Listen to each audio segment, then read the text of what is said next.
Brazzaville a abrité les 21 et 22 mars la table ronde sur le contenu local dans le secteur pétrolier et gazier. Des experts et plusieurs sociétés pétrolières d'Afrique ont participé aux travaux en vue d'analyser et mettre en place une stratégie pour promouvoir le contenu. Entre panels, échanges et exposés, tous ou presque épousent l'ambition de faire du contenu local une priorité, ce qui permettra d'encourager la main-d'œuvre locale et favoriser à l'essor des sociétés locales. À l'issue de cette rencontre, une série de recommandations allant dans le sens de créer une plateforme qui valorisera l'embauche de la main-d'œuvre locale et l'accompagnement des sociétés opérant dans l'industrie des hydrocarbures ont été émises. Mise en œuvre du contenu local dans le secteur pétrolier et gazier, bilan et perspective, le thème choisi trouve bien son sens. Mise en place d'un organe de suivi et d'évaluation du contenu local dans le secteur des hydrocarbures. Alignement des sociétés pétrolières au cadre légal et réglementaire en vigueur en République du Congo. Publication des appels d'offres. Uniformisation des critères de performance. Création d'un fonds de financement pour les sociétés locales. Création des instituts de formation au métier du pétrole.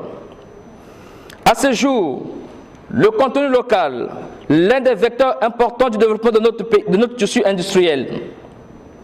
Dans le cadre des perspectives, les pays producteurs de pétrole africains sont tenus d'échanger entre eux les politiques, stratégies et les expériences pour mieux valoriser le contenu local. Les conclusions de cette première table ronde s'inscrivent dans la perspective du ministère des Hydrocarbures, celle d'impulser une politique multisectorielle dont l'impact se fera ressentir dans plusieurs départements. Il faut mettre en place une politique nationale de contenu local.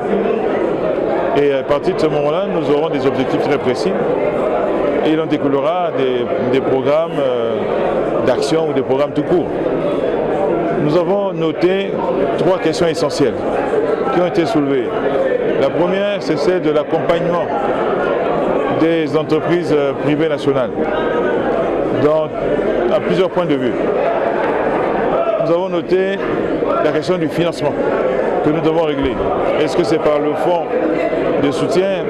Est-ce que c'est concomitamment par les autres institutions comme le FIGA, les banques et ainsi de suite?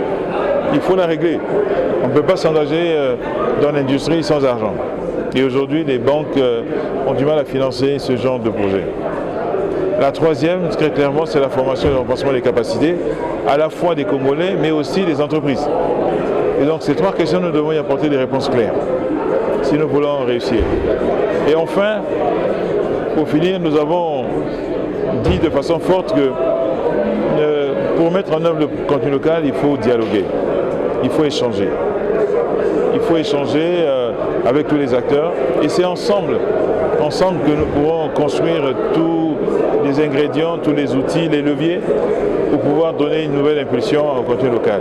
Le ministre d'État, ministre de la Géologie et de l'Industrie minière, qui a patronné la cérémonie de clôture, salue la pertinence des travaux. Avec cette première édition dans le secteur des hydrocarbures, l'on peut se satisfaire de ce que celle-ci aboutira à la formation des nationaux et l'amélioration de l'embauche des locaux, la politique d'approvisionnement des entreprises en biens et services en provenance des opérateurs locaux, au renforcement des capacités des acteurs locaux en tant qu'opérateurs des secteurs pétroliers et gaziers, la consultation de toutes les parties prenantes dans les secteurs des hydrocarbures et gaziers en vue d'une évaluation critique de la politique de contenu local.